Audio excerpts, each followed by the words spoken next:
We're live. Hello, everyone. This is the first of many, many lives for 2023 for the Avero Advisors team. I am Megan Seaton, and with me I have our founder and CEO, Mr. Abhijit Verekar. If you are joining us today, please comment and let us know where you are. We'd love to hear from you, and feel free as we speak to ask any questions.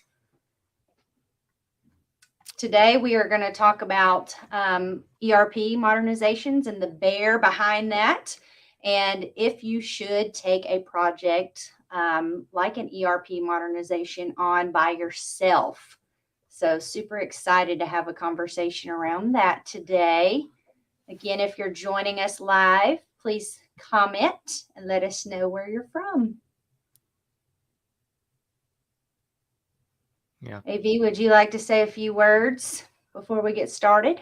No, I think this is a great topic you've picked today. I think it's important for us to educate our clients and people who are thinking about taking on an ERP implementation by themselves. We've done a series of videos too on why you need a third party implementation consultant. And I'm trying not to be self-promotional, but this is the business we're in. We help people modernize ERP systems. So there are a lot of pitfalls on taking this on yourself, and in many cases, this is a once in a lifetime sort of project. It's almost like building a schoolhouse or a football stadium, and just because you're the facilities director, you would dare not just take that on and say, I'm going to just get contractors and have them build it, right? You need Yeah. the architects, you need the construction managers, you need the whole crew to sort of that are experts in a certain section of the construction project to help you through it. And you can still own it, become take the glory for having built that, but it's not something you should do on your own. So anyway, I'm rambling on. I know you have Yeah. questions. No. I love it. I chose this topic today simply because part of my job, as you know, is selecting the RFPs that Avero responds to.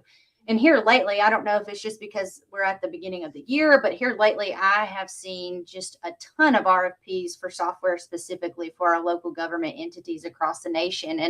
And I reach out to them, and sometimes they don't know where to begin, right? They've mirrored this RFP off of a neighboring county or neighboring city, and they're just like, hey, I don't know what to do, but they did this, so I'm going to do it too. Mm-hmm. So that's basically why I chose this topic. So first question I have is, why are third party consultants like Avero better equipped to deal with software implementations, ERP selections, even writing RFPs? Why are we better equipped in this space I than think just a software vendor? Sorry, I think the simple answer is that we have experience doing it.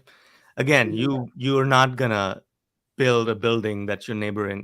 If you're building a house, you're not gonna say, I know what my neighbor built, let me just copy it and I'm gonna build it myself. You could do it, but Right. it's gonna be a world of pain for you.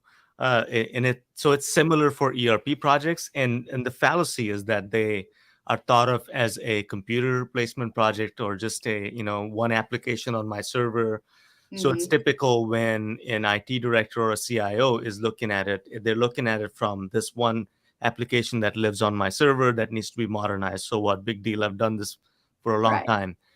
But what we need to understand that this is the project itself is not an IT project. It's a business Hmm. process functionality project. Your city or county lives and breathes on the software. And in many cases in our clientele, we haven't paid attention to what that is. So replacing it isn't just taking a band-aid off. It really is it's like it's again, I'm gonna cry myself sore by saying it's like an architectural construction project. You have Sure. to really put some thought into it and have designs and think about your requirements and think about what you want this product to do for you, and then you'll come to a conclusion of what the best product is for you. So where we come in is we sort of put many hats along the way. We can be your architects as we help you refine your vision, as we help you think through why you want to change, what kind of things you want in your future product, what kind of requirements you need. What kind of reporting do you need? What are changes in the regulatory environment? How do business processes need to change? You Mhm. may have put in your existing system 30 years ago, and 30 years ago, life looked very different, right? We Oh were yeah. just getting to use computers. We were just getting to go paperless. There were no mobile phones. There was no mobility. You had to be at your desk to do your job. So all of those things need to be overhauled. And again, it isn't one person's job to dictate to the rest of the organization. It's not the IT director's job position or experience to tell a finance director how their processes will go in the future, or to tell the public works director how they should be managing inventory and um, doing work orders. So all of that needs to be thought through with the right functional experts in place. Yeah. And again, the short and long of it is that, why can we help is because we've done this for many other cities.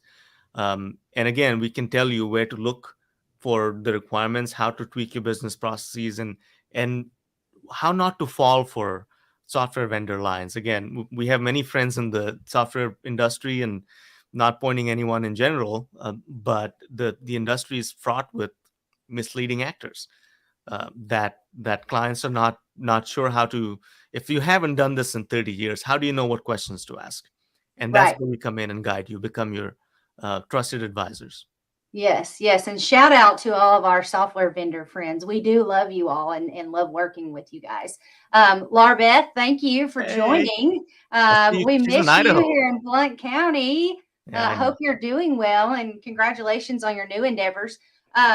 So, in terms of, let's talk about the big cost, right? A lot of our local government entities think that, they're saving money by Mm. purchasing a one size fits all $1 million software.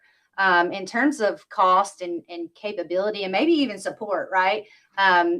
Where do we come in, and why do we help our clients save money in the long run? So, it, in a very short-sighted way, yes, clients are saving money. And again, this isn't just us. Hire someone else.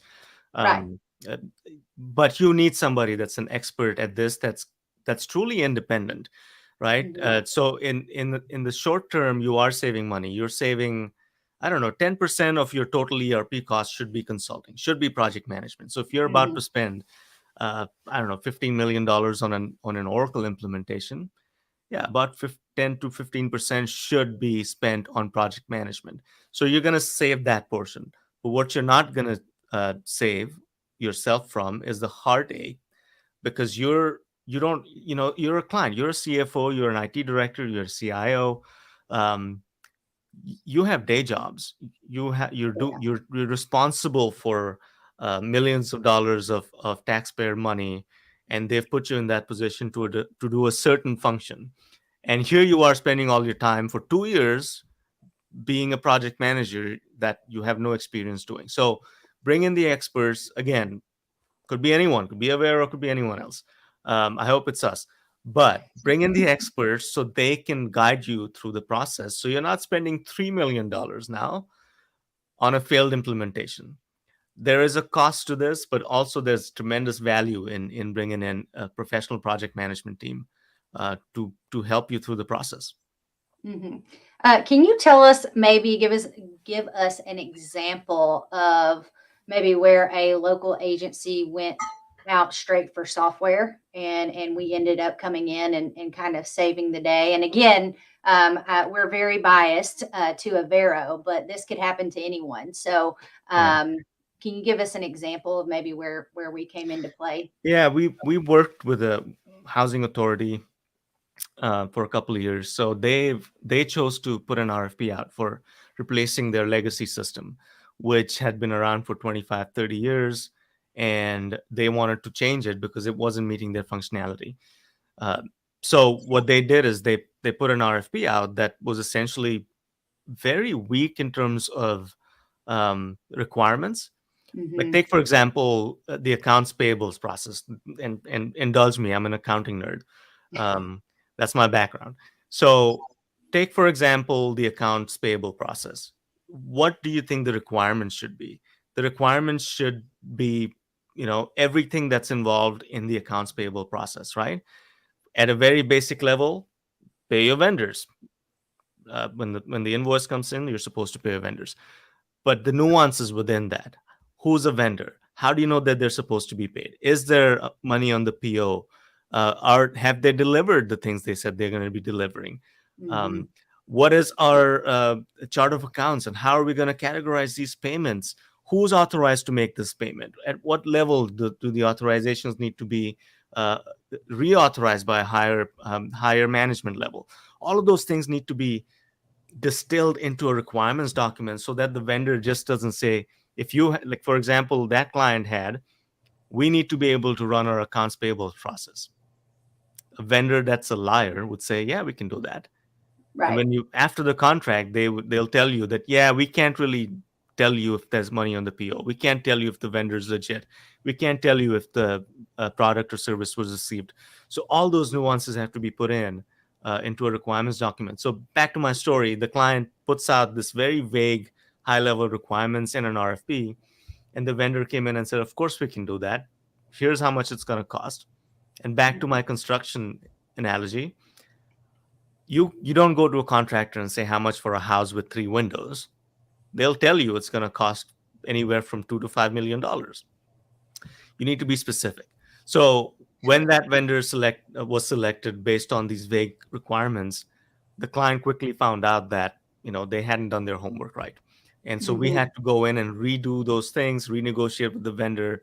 It took some time to put that project back on track, but at the end of a year and a half, we had a very successful implementation because the requirements not only tell the vendor what we expect from them, but it also becomes a contract compliance mechanism because you get the vendor to respond to these requirements and say, certify within their response or contract that they will do these things, that their product can do these things.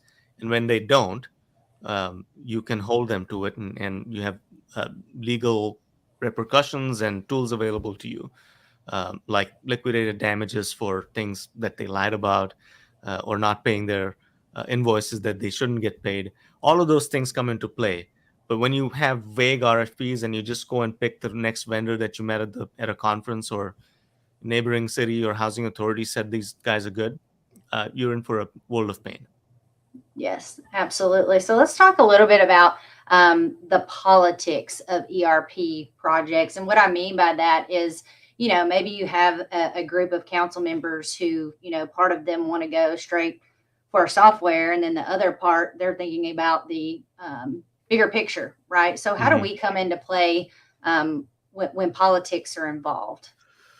Well, that's tricky, and as I Mhm. think one of our superpowers is to help them understand how this should go. Again, we're in the government sector. There's a lack of understanding of how this works. It's thought of as being as simple as replacing a desktop, which also isn't very simple. In an enterprise environment, right? You have to think Yep. about so many different things. So when a council member or a new mayor that has no background in this, through no fault of theirs, right? They've been insurance salespeople, they have been firemen, they've been doctors in their professional careers, and now they're wanting to give back. And they have no foundational experience of how this should work or what questions to ask. So we come in, or a consulting team can come in to educate. Even if you don't hire them to stay on full time, we can at least show you how this should go. It's like a consulting physician. You're not gonna operate on your own appendix because you know where it Right. is. You Googled it. You need to He has talk. the best analogies, by the way, I think I guys. stole it from Best. from. But anyway, You need to you're not write a gonna book. pull your own teeth. So why would you take this on? Because it can be as painful. Mhm. So educating council members, educating mayors, city managers, even CIOs, is sort of our forte, and a good consulting team's forte should be that. Yes, absolutely. I love the part about the education piece. Yeah. And with that being said, I want to talk a little bit about relationship building, because Hmm. at the end of the day, that is the key to what we do. A Right. lot of times we're having to talk, local government leaders off a ledge, or even the end user off a ledge. And so talk about that. Why are relationships key when you're taking on a project like this? I think primarily because there are too many moving parts, and Mm-hmm. I mean, think about it. People's careers are on the line. This is a Mm-hmm. once in a career type project.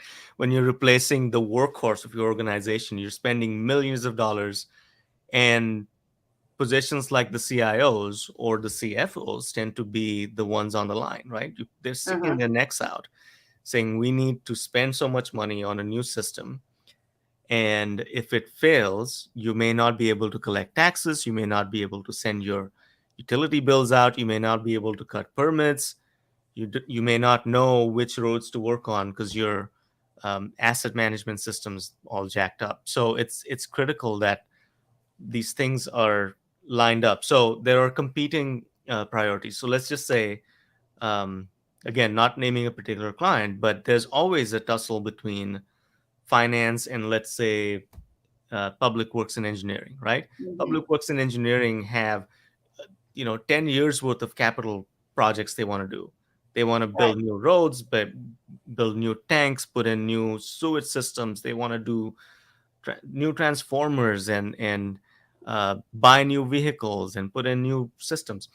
And the finance department, by its nature, they are supposed to be conservative and good stewards of the dollar. So Mm-hmm. there's always a rub between those two, for example.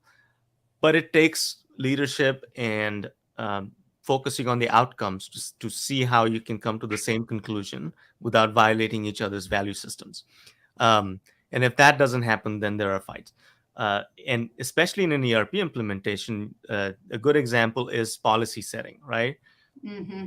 When you're implementing a time and attendance system for the first time, for example, you've never asked your employees to come in and clock in, and now you have this fancy time clock that sits outside your warehouse, and you're asking your workforce to come in, sign in, sign out. You're making a big deal about things like smoke breaks and how much time you're spending at the coffee machine.